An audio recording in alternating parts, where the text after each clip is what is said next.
কুরবানি যে আমরা করি, গরু ছাগল কুরবানি দেই, আমরা তো ফিলিংসই বুঝি না যে আসলে আমরা কি করতেছি, কেন করছি, কার স্মৃতিতে করছি, না করলে কি হতো।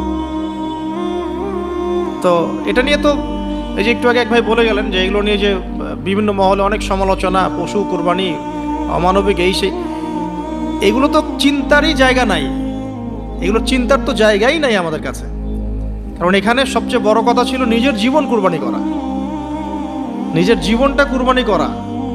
নিজের জীবন না আছে, আল্লাহ আমার কাছে একটা খাসি চেয়েছেন, একটা গরু চেয়েছেন, একটা বাহিমাতুল আনআম চেয়েছেন। এখানে তো আমার নিজের জীবনটাই দেওয়ার কথা ছিল। ওটা না নিয়ে আল্লাহ পাক বলেছেন যে বাহিমাতুল আনআম একটা দিলেই হবে, তোমার কাছে ওটার গোশতও চাই না, চামড়াও চাই না, কিছুই চাই না, তাকওয়াটুকু চাই। তাতেই এত কথা। এটা দামই বা কত? 10-15 হাজার।